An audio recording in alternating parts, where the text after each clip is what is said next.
Ladies and Germans, how you all doing? This is Con Or coming to you with another episode of Company of Heroes 2. This one on the map Crossroads is going to bring you not necessarily two titans of tactical thinking, but definitely two guys who know what they're talking about when it comes to strategy games. This is bonding down here in the Southwest. Playing the USF, it is the forces of Theodosios. And totally, if I knew what these guys looked like, I would be happy to give you a shot at them doing it too. Anyway. Up here in the northeast, though, playing the Wehrmacht forces with an infantry company that is nearly out of his base sector. It is the red-trunked forces of Luvnest.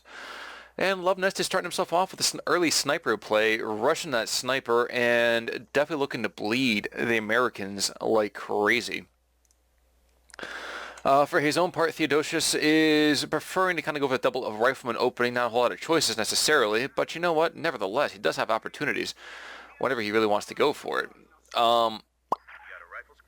But yeah, two riflemen, got himself some echelons, building some tank traps over here, pulling, barbed wire on tank traps. Now, question is, how do commanders look? I want to really definitely track in Luvnest sniper. He is a god at microing them usually. So Luvnest is bringing to the fray mechanized assault doctrine, a lightning war doctrine, I was going to call Jaeger light doctrine, and mobile defense doctrine. As you can see, there's plenty of late call-ins on this particular German side of things. Theodosius, though, for his part, what's he bringing to the fray? He has got airborne, not my favorite, heavy cavalry, kind of the standard, and armor company. So if I had to guess already, and this of course is knowing absolutely nothing that's going on in this particular game, my guess is either Commander 2 or Commander 3. Airborne, while it has some uses, just doesn't, in my mind, have enough utility to be worthwhile. We are going to see Grenadiers jump into this house right over here, kind of putting some pressure on these riflemen. They do force them away. This sniper, surprisingly enough, is going to do that thing that most German players will refuse to do with snipers. He's going to move them aggressively and cap with that. Definitely interesting opportunities. I guess in the early part of the game is really the safest part possible for him. But we're seeing the map itself develop into a 50-50 map. Luvnest is a little bit behind the fuel generation. It's more because he doesn't have some of these sectors right here. But we are going to see him dominating the center part of the field here. He is going to take out the house that controls at least the American side of the map. And his sniper is just going to whiff a shot onto that garrison. Always so surprising to me. You would think that a sniper's got like, okay, you know what? I see everything. I see London. I see France. I shoot your guys in the underpants. But that is probably not the case. He misses 2 shots in a row. Fire him! Send him to the Russian front. Rear echelon's going to troop around the center part of the field saying, wait a second, there's a sniper. We should get after him. But Sniper gets his first kill, cracks off a shot, takes some firepower from these riflemen, and disengages around to one side. But does give these riflemen over here to the east time to pick up this strategic point. I'm even calling it the correct thing at this time. But the Americans themselves are calling it a mortar, and that's kind of the a big issue for these Grens that are trooping around this house right here. Now, if I were these Grenadiers, I'd be a little more nervous about how this is going to go. I'm getting a ton of negative attention here. Sniper takes 3 kills early on. Grenadiers are going to get outflanked like crazy, but everyone wants to go after that sniper. No one cares so much about the Gren squad, and you see that paying the price for it right about now. Rifleman taking some losses, other rifle squad taking some losses, rear echelon taking losses. Really, right now, the only guy I should really be so happy to be are those pioneers with those MP40s. Not they're doing that well either, but they're holding off 3 squads by themselves here. We've seen any kind of tech up at all? No, we are not. We're seeing MG42 squads coming out to kind of stem all this early American infantry. Pios forcing back their counterparts over on the American side of things. Grenadiers in a bit of a kerfuffle. Taking fire from this mortar, definitely outgunned by these riflemen in this house. They're going to get forced back. This MG42 and the sniper are just trying to put pressure successfully on these riflemen, and that will happen for the time being. Early captain has been called by Theodosius, though. Are we going to see any kind of upgrades to Zooks on him early, or no? Nothing just yet. And you know what? Maybe I haven't seen it very much, but I don't often see people who actually use supervise or on me. I don't know. That's just my thing. Kind of strange, perhaps. Luvnest has still refused to tech up. Instead, he's going for himself a medic bunker inside his own base. He's also dropping down some S minefields. Some deadly, deadly surprises for the Americans should they try to control the center part of the map. Be even more interesting to me to see minefields go down over here on this fuel point, but you don't want to do that while the enemy is watching you do it. It's kind of like playing hide and seek and letting the other person watch you while you hide. That wasn't meant to sound creepy, but I imagine it does. Rear echelons in the middle part of the field are far enough away that they don't know about this minefield right over here. And if I had to check this out for a second, he knows that they exist, but doesn't know exactly how far those minefields go out. So, rifleman, go into that minefield. I command you. No, they do not. So the sniper picks off a guy from the side, kind of laughs at him. And we're going to see a very, very quick, they're kind of all in vogue right now, the rifle spam mortar Stuart play coming out by Theodosios, which I admit I am not the best at countering at the moment. So if you play me, you play USF, I know what you're going to be building. Nevertheless, it is Luvnest, so do not expect him to get shredded by this. We are going to see these rear echelons are going to take off this minefield. Unfortunately, all that investment of munitions is not going to pay off. We are seeing Lichte Mechanized Company coming in, which means that Luvnest has teched up. And right now, he continues to drain VPs off of his opponent, 454 to 500. And I kind of wonder, do Grenadiers actually get a bonus to their... Excuse me, or do the enemy rear echelons take a hit to the received accuracy because they're in negative cover and diffusing? I don't know. If anybody has an answer to that question, it'd be kind of interesting to know from me. Captain in the part of the field, actually, I think the captain just got picked off by that sniper. He is now healed up, and he is starting to rack up those kills. 8 kills so far, 9 kills, get that first star veterancy. And if those Americans are not more careful, we are going to see a new captain being forced forward. But Stuart has hit the field, and there is not a whole lot of legitimate anti-tank over on the German side of things. No, in fact, there's actually nothing at all, is there? No, there is not. Pack 40, I think, will be an opportunity pretty quickly. But still, you still need some manpower for that. And the 222 can also be called in, but the 222 is not going to stand up to a Stuart tank. So, but Teller Mines, that'll do the trick. Prevent any kind of deep dive after his sniper. He's dropping down that lovely, lovely explosive package for the tank to find. See, the tank is very, very gutsy about things. He's charging forwards. Luvnest does not decide to go for the easy Panzerfaust, which I respect. He is going to go instead for a Panzergren squad, which will be double Shreks soon enough. Just you wait. Sniper, in the meantime, is going to try to put more pressure on the center part of the field. Fails utterly in doing so. It doesn't do anything, really. And the Germans are losing tickets, but not really at a massive rate. We are going to see that the weapon racks have been unlocked. You can see these riflemen are trooping up and picking up all those BARs. So look to see the infantry engagement go way, way, way more for the Americans than for the Germans. The Stuart, however, is going to get wrecked if he comes forward. That was a 3-man, 4-man squad in the Stuart? Can't tell you for sure. But the double Shreks on that Panzergren squad, while it will sacrifice a lot of their firepower, will make up for it quite easily. Now, the tank terror, as the Panzerschreck was called in English, well, when it wasn't being called a Panzerschreck, definitely had the capability to break through a lot of enemy armor. At the time. The Stuart itself is exceedingly light armored. I'm sure Williams will call me out on this one, but I think wasn't the Stuart something like 45 millimeters of armor? Very, very minimal amount. And why not? The thing was practically a scout tank. We're going to see the captain over here take some suppressive fire, suppressed, and he makes it away before a rifle grenade comes in successfully to take him out. Are we going to see a rotation by the Stuart? Yes, he's coming in after the Pioneers, and the Pioneers not going to do jack to him. I always wondered why the infantry decided to go and just unload at the at tanks in game. It's like, you're not going to do diddly squat, dude. This is a thin-skinned vehicle, and I guarantee you it is not thin-skinned enough for that. Gren has learned the hard way that it's not meant to be their time either. This MG42 is actually going to get outflanked by this BAR, and the question is, are they just going to redeploy barely enough? No, going to just do soft retreat away. Ah, but we are going to see the snipers takes out 2. Will he get that last one with that last round? He should. He going. No, that rifleman is gone. Never mind. That sniper's forced away by a lucky round from the mortar. So Luvnest could have taken first blood, just then. Unfortunately, Sniper chokes the last second, does not get that last round off. He's too busy really trying to understand what's going on. And we're going to get tech up. I see all the fuel for the Americans is just falling away. Yep, we're going to tech up to that major. So we're rushing through to the major right about now. 11 minutes in, not the quickest one, but also not the slowest.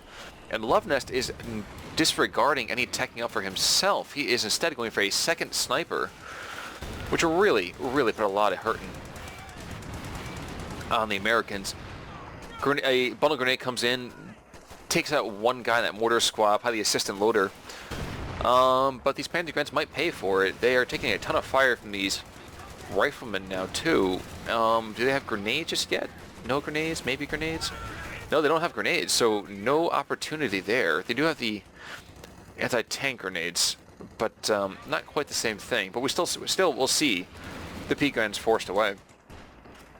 Down here in the south, these riflemen are chasing after this MG42 squad that decides that discretion is a better part of valor, backing away before they get taken out. In the meantime, these brave pioneers are just in the middle of the fray, taking so much, let's say, negative attention from the charging Americans. But they're going to run right smack dab into these double snipers. These guys can quickly start chewing holes through your manpower. And how many kills does this one guy have? 16 kills right now, so he's managing better than 1 every minute, which is good. MG squad over here is going to try to put fire on this captain. Suppresses him for the time being, but it's not going to be a lasting effect. They're getting outflanked by riflemen over here. And Luvnest does decide to go for mechanized assault doctrine, so he has a late Tiger tank call-in. He's also got those assault grenadiers, which are really not anywhere near as devastating as they maybe should be. Captain, in the meantime, though, does start to get exploded by the Shreks. And Sniper takes out another one. Grenadier squads, there's just guys running in every which direction over here. Rifle grenade goes out in the rear echelons and just barely misses. I don't know how he did. That was like frame-perfect dodging by Theodosios. Well done. And Sniper squad is moving up to the north. And the headshot squad is starting to dial it in. Gren's chilling in the middle part of the field, still trying to put more fire, more pressure on rear echelons. And if I was to say, these guys have another rifle grenade, might be able to take out that house. Not quite just yet. P-Grens, in the meantime, though, slide up to this stone wall and throw out a couple of rounds. And maybe one more round will do it. No, he decides to shoot at the major instead. That, again, just exceedingly unlucky. Does kill the major's bodyguard over there. And for some reason, the major's being very aggressive. I would expect to see the... Oh, no, never mind. He backs away just in time. So Pak-40's come onto the field for Luvnest. Not unsurprising when you think about it. But I am continually surprised by the fact that he has not decided to go up at all into his later tech buildings. And I realized that just now, literally. That's Luvnest, which means that he's not going to do that. He's probably going to go and just start spamming in the Shugs. Once he gets that last quarter of a command point.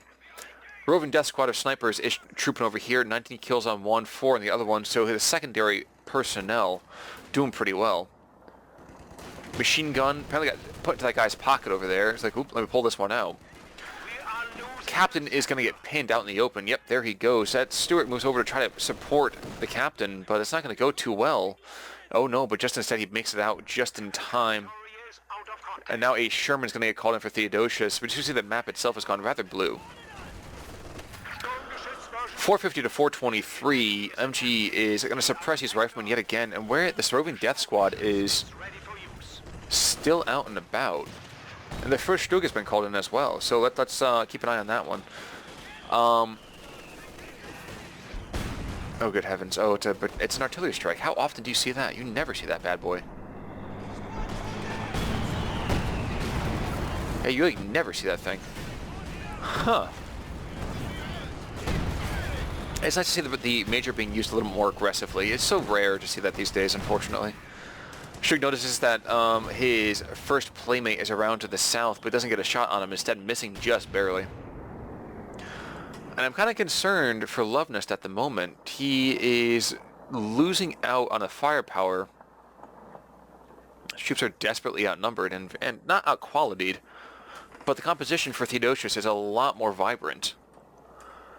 Must be because of right now, honestly, because the USF is just enjoying a nice renaissance in gameplay. But 16 minutes in, 450 to 403, we will see a German VP out on this map. Around to the south, however, German's going to charge forward saying, hey, look, people for me to shoot at. And he's going to chase forwards, and he's going to take rounds. So there you go. It's the first round coming in already. You can see at least one more round slamming into that tank, I imagine. Yep, there it is. High velocity gun, throwing a shell into him, taking him down to about 50%. Stewart lining up and thinking better to himself, maybe I shouldn't engage forwards. We are going to see, however, this little bit over here, this garrison finally go down. That thing is always way too durable in my mind for considering how damaged it is in the first place. The Stewart thinks, oh look, I have these guys, they're screwed. Oh jeez, but Pegrins missed just short, hitting that shot blocker instead. And with a rifle spam running forwards on his BARs,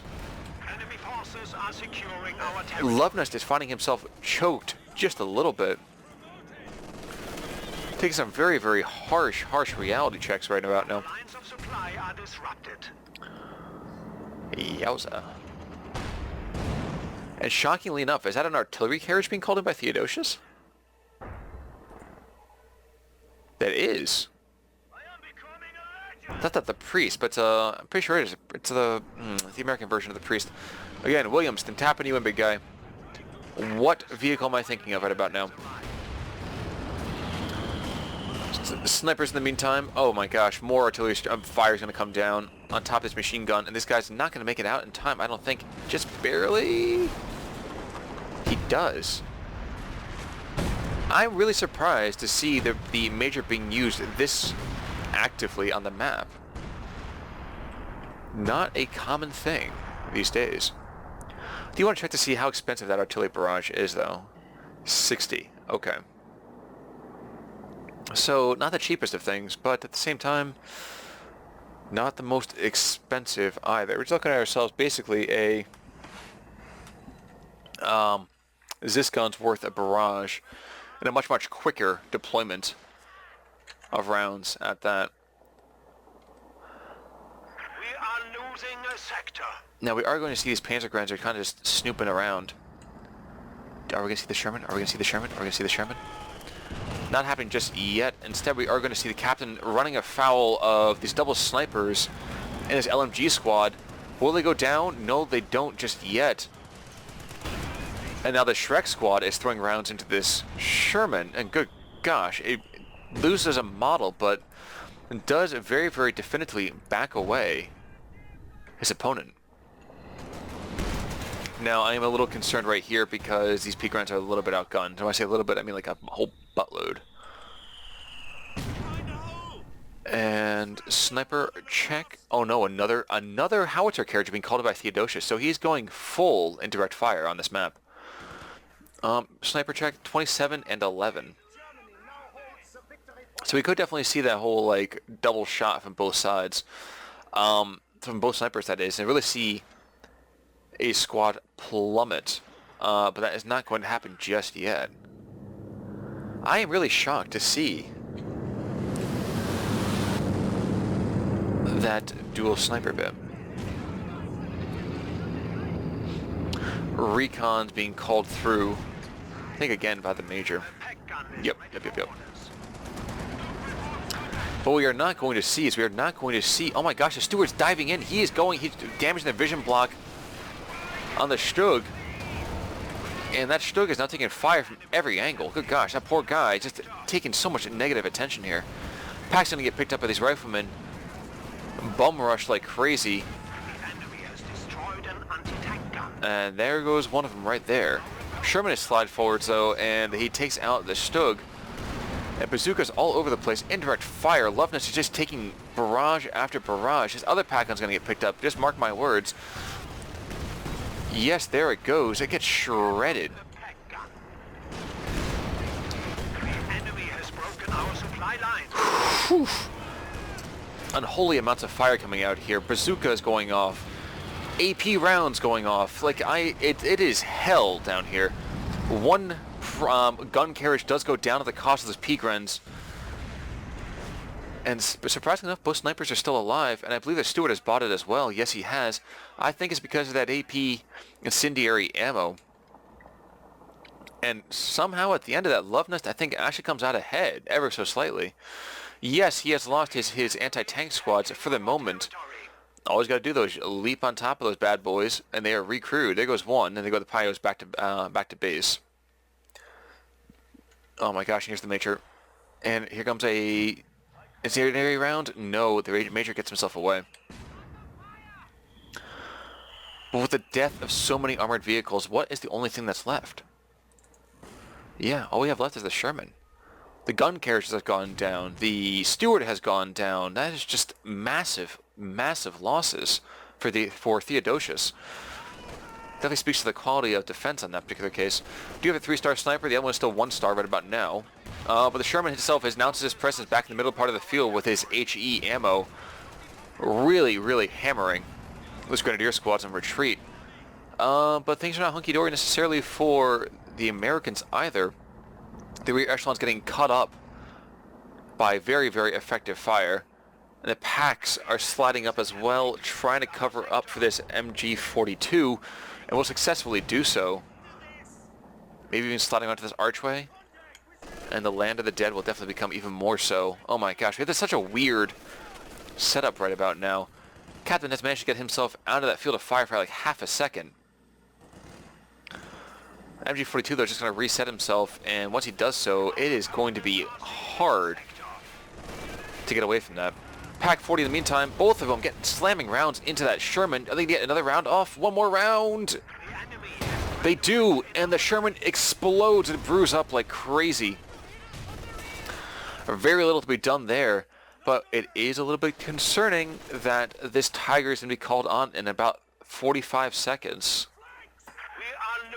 Sector. Only thing that might be able to turn this around is the fact that the MG42 might get picked up on retreat. No, it doesn't, and instead we actually see the other MG42 come up to really cover that out. The enemy is attempting to... Oh my gosh. So Theodosios had a stranglehold on this map. He's going to have a trip cap for at least a little bit. But when that Tiga comes on the field, ain't nobody going to be ready. And frankly, the fuel investment allows a stroke to get called in right after that. It's a kind of interesting thing right about there. We are going to note right about now, too, that although there's been so much death and destruction, the surviving units are extremely vetted up. In the north, actually, we're going to see snipers, 34 and 13 kills creeping up after this rifleman squad. 2 more die, and if he's not careful, he's going to lose that squad. One goes down. Does the other one go down? No, not quite yet. No, it does not. Forget it. Forget about it. And we're thinking a little bit of a glitch right about now. Oh, 640, that's what it is. I was thinking, why are we not seeing that guy's call-in ability? And there's the Tiga. And ladies and gentlemen, what we have here is a massive, massive power swing. That sexy piece of German engineering. Yes, it kind of looks like a wedding cake with a gun on it, but still really, really solid. But Theodosios is not going to be any wilting flower either. He does have himself the opportunity to get a Pershing. You know, assuming, of course, he manages to get the manpower in play. And I didn't realize, yeah, he still had a little bit ways off for that fuel as well. Another 30 seconds for that. But, these American riflemen, which have been going forth impunity, will not be able to do so themselves. Probably going to go down. They are not going to be able to get away. One more round coming in. Get that round off, my friend. You're a beautiful butterfly. Light them up. No. No, I guess the received accuracy penalty for the snipers for units on retreat just manages barely to keep those American Yankees alive. But what exists now for Theodosios? He's gonna have at best a Pershing facing off against a Tiga with Panzerfaust pretty much as long as he can afford them. And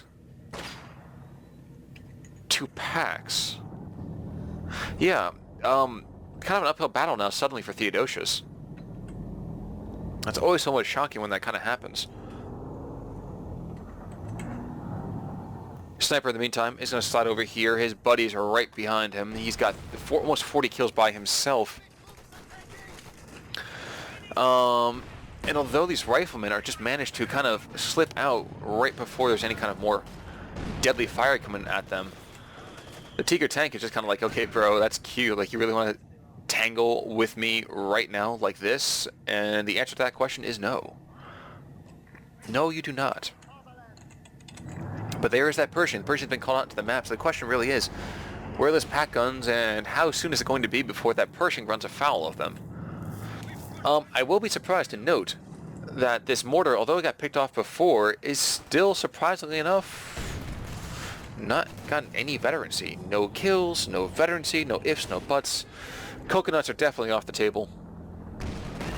We see a frustration cap happening out over here, assuming... Nope, he does decide to back away first. That Pershing is just a brutal, brutal infantry killing machine. You see it happen right there. 2 shots, excuse me. A full vet grenadier squad. Tiger says, wait a second, I can do that too. And he lights them up himself, throwing rounds downrange at that infantry. Pershing announces his presence though, and with the bazooka rounds coming in, yeah, we are going to see a wee bit of dancing for the major killers. Rear Echelon Squad goes down to the north basically because of those dual snipers. Those guys have been massive killing machines for this map. 40 kills and 18 kills. That first guy, first thing that got made on the map, and now we see why that is. Rifleman Squad in the meantime in the north, not doing a whole lot, suppressed like crazy, and all they're doing is just get that frustration decap off as well. So what we're seeing from one side, we're seeing from both sides, really. Riflemen in the middle part of the map, are they going to get suppressed before they take up that strategic point? Excuse me, a VP? No, it doesn't seem like it. Instead, it does seem like the Tigers are going to get outflanked by this Pershing. And the Pack 40 are not going to do an excessive amount. I will say this Tiger is lighting himself up, getting, like, damaged engine. And he gets brewed up. So there he goes. That is a problem right there. Wow. Wow. So, what had been a very, very vibrant tank for about 15 seconds, now it's going to be another, like, 2 minutes before we can see another one of them. 2 minutes in which it really gives Theodosios the chance to get back into this game. I continue to think that the Pack 40s and the Tiger should have been more than enough to take out that Pershing, at least in game, before anybody out there, cough, cough, and Daniel, manages to say otherwise. I think in game should have been more than enough to really take him out. May have been the bazookas from the major as well as that captain that have been able to swing things just a teensy tiny bit. And I don't know. These guys upgraded with Zooks as well? I don't know. We are going to see that they have the arc welding torches. Armed to the teeth with those, they are. While the game itself has taken a wee bit of a, not a relaxing turn, but a slight break, I do want to thank everybody out there. Guys, we are over 500 subscribers for the channel. Again, like I always say to you, like I never expected this kind of response from you guys, and I appreciate all the support every single day that you give it. I would love, pipe dream, I would love to have 1,000 people by the end of the year. Maybe that might be a little much to ask, but I you know, you want to start spreading the word, spread the word. I'd love to see more people coming in. Bring them on, guys. I'd love to see it. I can see the Pershing has charged forwards. He's going to take a lot of fire from these pack guns, but he's got the rifleman and the captain here to really set the record straight. You see one of them get dropped already. The other one does make it away before it happens, but luckily, well, this machine gun's probably going to sacrifice his life so that the AT gun rather, could survive. And the T-gun can be called back in. And no, it doesn't. Instead, we're going to see healing applied. That's a shocker right there. Theodosios, though, takes out one of those anti-tank guns, says, you know what, I don't want you having this thing. Machine gun to the north is going to get outgunned and make it away just before there's another round being thrown down on him. Yes, he does. One model does disappear. Taking our territory. And Luvnest is up against it again. But, you know, I feel like Luvnest is sort of like certain StarCraft players. He plays best when he's behind. And, ladies and gentlemen, he's not behind a whole lot. No, no, no. Only down about 30 tickets at the moment, and 30 minutes in, too. We are definitely nestled in for a long one, guys. Tiga tank shifts up, doesn't get a whole lot of shots off, just kind of says, okay, well, I'm on the field now. Well, now what? To steal our sector. He does see these riflemen over here. One round comes in and takes them out, so a 3-star squad of riflemen gets taken out by one round from the tank. Big losses conducted right there, but the Pershing himself says, you know, bro, I will go shot for shot with you. And that's what's kind of an issue here. Sherman runs afoul of the pack gun, takes one round and decides to back away ever so intelligently. And the Stiga, for some reason, is not getting repaired quite as much as you would hope it would. It would be interesting to see if the Stiga could slide forward just enough to throw a round or two at this negative cover mortar team. But that is not going to happen for the moment. Instead, we're going to see the snipers kind of shift up, then shift back, then shift up, then shift back. And what are those pioneers doing? Ah, they're throwing out mines. So, if individuals are not more careful in the immediate future, like this Pershing or even these riflemen, although S-mines even more deadly, good gosh, they lose 60% of their health in about 3 seconds. Of course, same thing happens to this machine gun too, good gosh. Rear armor hits do happen, pack comes up to start lighting up the Pershing. And for some reason that Tiga says, oh look, infantry. And then the Sherman comes in from the right flank and gets a round slammed into it there. Neither man really giving an inch on this particular map. Pershing is just barely out of line of sight right about now. Yes, it is. So I guess the Sherman and the Pershing are going to start trading shots with the Tiga. Now, if I were them, I would not be doing that, especially with this pack now that's got 2 stars of veterancy. That thing can be deadly, man. Trust me. Off-map smoke barrage is going to come down. Going to draw off all that line of sight before anybody else starts unloading on that thing. On that thing, I mean, of course, the Pershing. But this bit of a retreat is going to allow these pioneers to shift back forwards to pick up the center part yet again, and both combatants are starting to gasp a little bit. Theodosios has lost a lot of veteran units, and a lot of the veteran units on Luvnest's side are not the most of mainline equipment. No, we have 2 snipers, 2 machine guns, and a pack gun. First of all, that's what goes for even for most mainline infantry that doesn't really exist on Luvnest's side. He's really only got about 1. We know, by the way, that these pioneers over here have picked up a bazooka. So if the Sherman decides to get frisky again, it is possible that these guys could fight him off. I'm not entirely sure. It is. I'm not saying it's 100%, but it is possible. Now, I did see Teller mines just going down right here. You can barely see him in that crater right about now.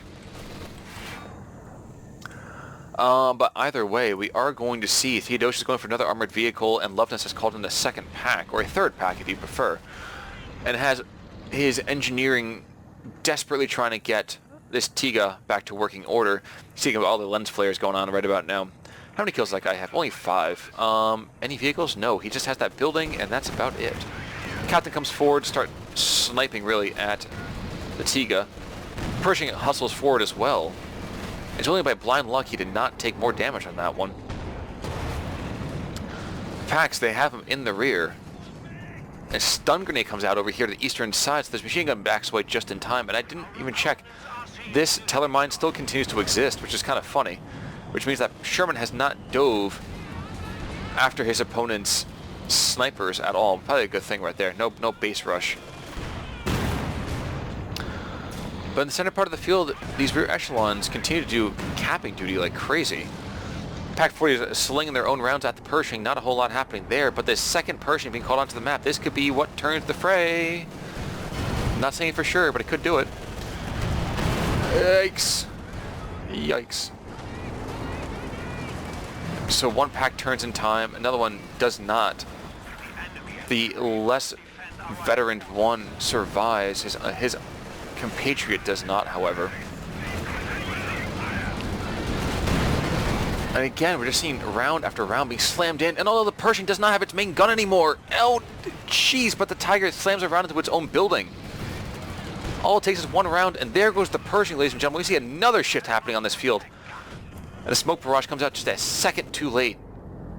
It's a second too late, ladies and gentlemen. Captain slides forwards, destroys the engine on this Tiger tank, and look to see the Sherman take it out, just to make sure that this monster does not get used anymore. There it goes. Whew. And this is why sometimes, you know, casting a Luvnest game is just so crazy. It goes all over the place. Right from this bazooka comes in on this Sherman. The Sherman's desperately trying to take out this anti-tank gun. He seems to be thinking better of it, though. Says, you know what? You're not going to get that. Dang it. Forget it. All right. I'm going to back away. I love this, realizing how difficult it's going to be to really preserve any armored vehicles on this map. Decides to go for a very heavy anti-tank gun strategy instead. He's got 3 of them now. None of them with any kind of veterancy, so more deadly abilities that target weak point, stunning them, things like that. It's not going to happen very much. Target weak point is a huge deal when fighting things like the Sherman. We're not going to see that. Instead, we're going to see the Sherman and the crew pop out, start repairing their business, kind of doing their thing. 37 minutes into this game, we still are going to see a largely American map. I'm kind of wondering if these packs are just made to set up a defense in depth until a third Tiga can be called into the fray. I don't know. What I can say for sure is that now we have a dual 3-star sniper, and those guys, oof, yikes. Just a quick check on the kill cam. So 51 and 28. Carrying their weight and then some. Now, these pack cannons are all right on top of each other. Not entirely sure why that's the case. Now being rushed to the front, as you see the Sherman has been called forward as well. So we'll see an anti-tank front slowly taking shape over here. And it really behoove the Germans to finally find that mortar, and they do. They get a couple rounds off on it, but it doesn't do enough to actually kill them. And instead, we're going to see the pack armada slide to the center part of this map. So if the Sherman comes in forward at all, this thing is going to get rocked and socked. Oh, to leave him there for just like 3 seconds. Oh, it's painful. It's painful to watch because you want to see that Sherman get hit and hammered, but no, it doesn't happen. To the north, we're going to see these rear echelons of the hazard removal kit coming around, trying to decap that fuel yet again. One of those things that just is a constant nuisance for the Germans. And it's got to be sooner rather than later, too, because actually both guys are getting closer to their god tanks. The true titans of the battlefield. And who's going to get it first? I do think it's going to be Theodosios. Yeah, probably by about a minute. Yeah, probably by about a minute. And when that Pershing comes out into the fray, we take 2. Another round of this nonsense. Pioneers finally go down, which means that the captured Zook has been taken off the playing field. Unfortunate thing that. The enemy has driven a wedge in our lines. I don't see a wedge necessarily, but I do see is another Pershing. And as you see, the pack guns are deployed rather defensively. And that's an issue. Even more of an issue is the fact that these riflemen are over here without any real opponents on this side of the map. They're just taking out these crewmen on this pack gun willy-nilly. Snipers moving forwards might be able to discourage them to run away, or discourage them to engage any further. Mortar round coming in on the machine gun to the north pulls him down just a couple of models, barely any health. Get away, my friend, get away!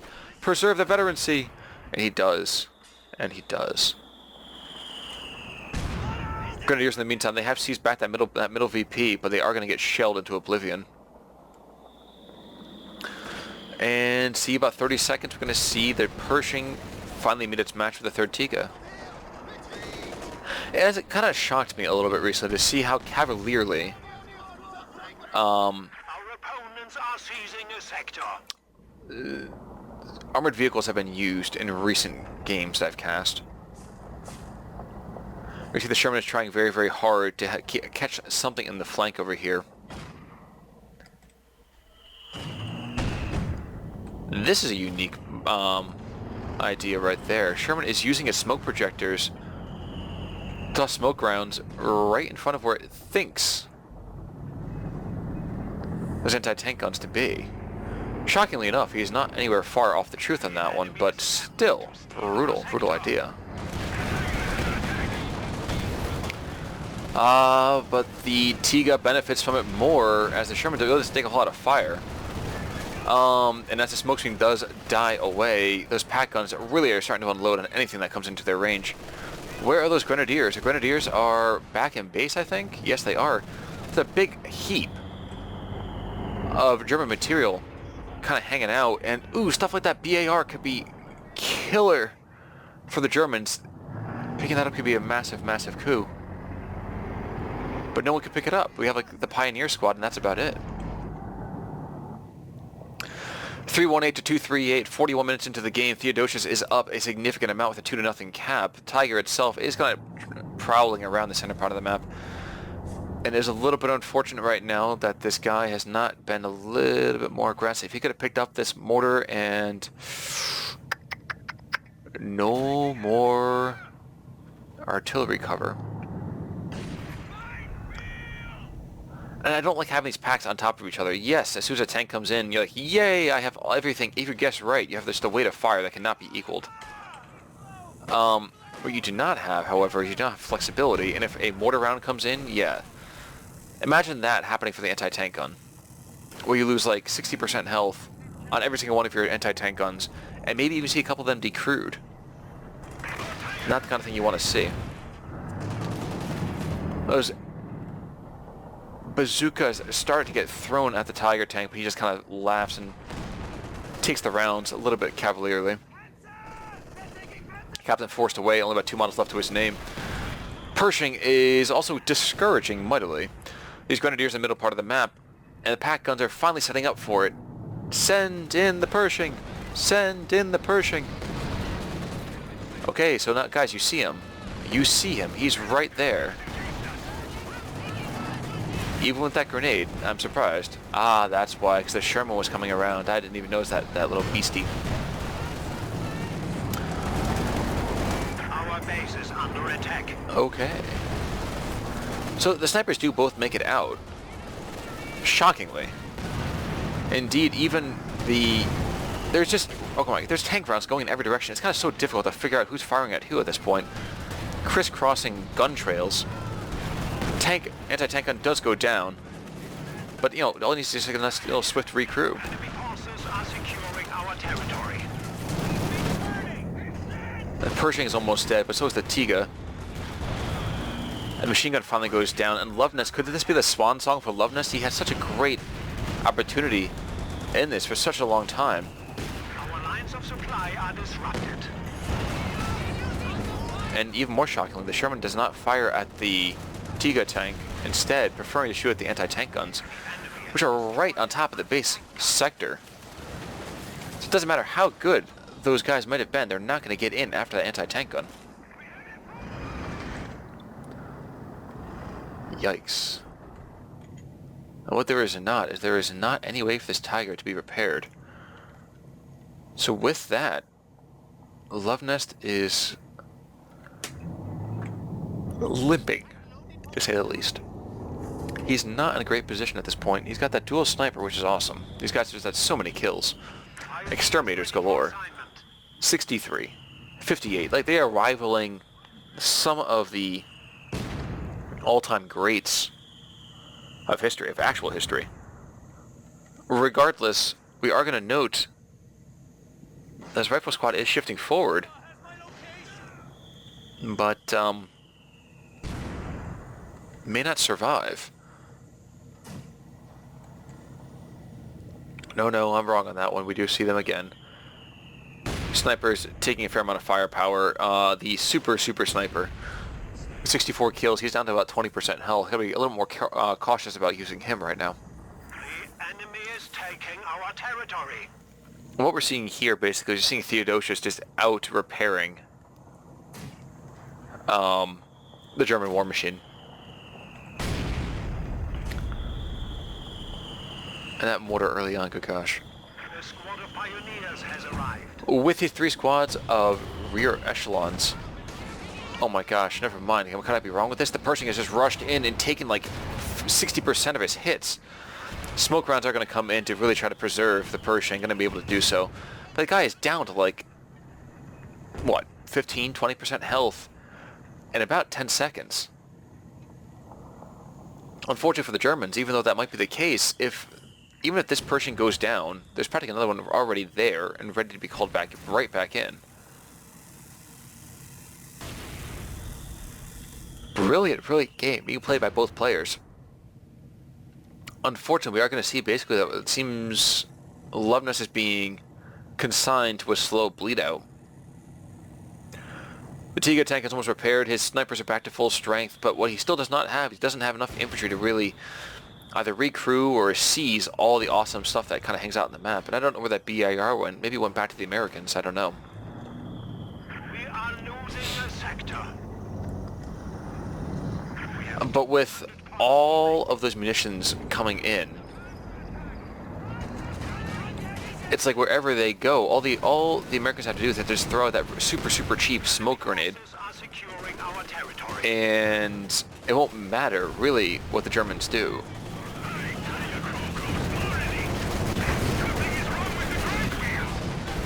And here we go again. Rifleman squad, captains are in behind everything. Ton of suppression going off, but yeah, this is going to be the end of that Tiga. Sherman buys it, and now we have every pack gun's going to start rotating to fire at the Pershing, but his armor is still just too monstrously thick. Somehow, some way, Luvnest stays alive.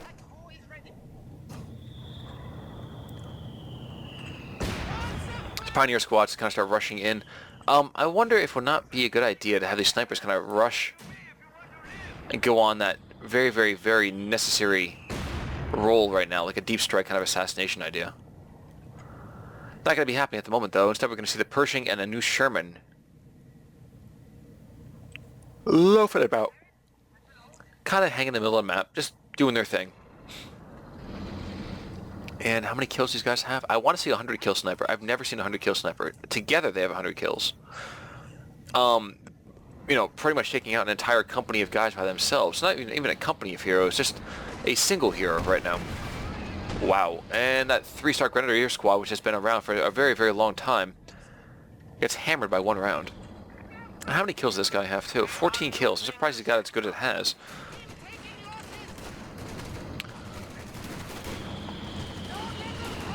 And here's where my big issue with the German competition is. They do not have any way of keeping their support squad safe. Even more shockingly is the fact that both these anti-tank guns are going to go down. There's 2 down, and the third one's going to need to take one hit. Yep, there we go. And what happened, a very vibrant and more or less well-rounded force for the Germans is no longer the case. Tiger misses, and instead starts taking rounds from the Pershing. Now, what this is going to mean is it's going to need to take an entirely different approach. Going to be very much a suicide attack coming out here. Yeah. The HVAPs. HVAP does miss, though, thankfully. Even more thankfully is the fact that the God Sniper has not been completely taken out. Unfortunately, the Germans just start taking rounds like crazy, and this mortar is still not been silenced.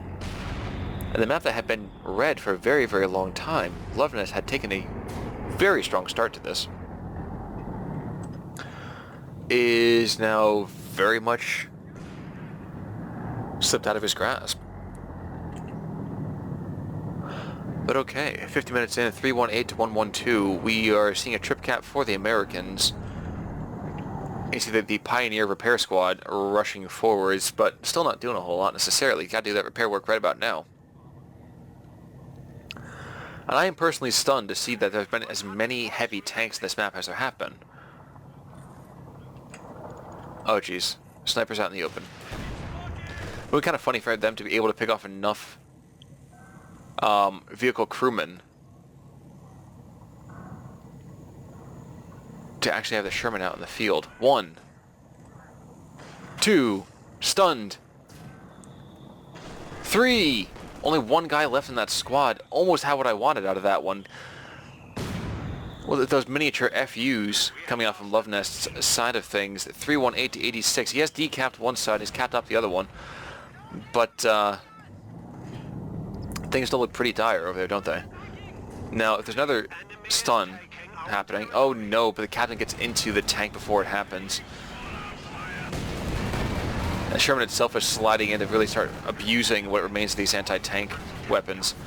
Tiga is going to take fire from the Pershing, which is still not doing a whole lot of damage to it. And finally, a very, very vetted up rifleman squad does go down. But still, what we have over here, we have still these rear echelons sneaking behind. They have hazard removal, they have Zooks. And it's very, very difficult for the Germans to have anything left. Machine gun is only guy really holding the center part of the map. He's no longer 3-star veteran. He goes down. Machine gun still exists, and really right now, all that's left for veteran is the Tiga tank, which is woefully, woefully out of repair, with his main gun that's been completely destroyed. And the 2 snipers, and this very, very, not early model, but very, very early made Grenadier squad. Kind of shocking when you think about it. And Theodosios just continues to have his repair army. And with that, ladies and gentlemen, I do believe we're coming up to pretty much the end of this particular play. The fat lady is definitely warming up right about now. 301 to 86. 4 squads of your echelons. Just watch to see how quickly this Pershing gets repaired. Just for fun. Okay, so at 53:13, everything comes up. And this guy's got about... Look at that. I'm not speeding up the game at all. Look at that nonsense. That's insane. The Germans, there's nothing they can do about that. They cannot put up with that kind of repair ability.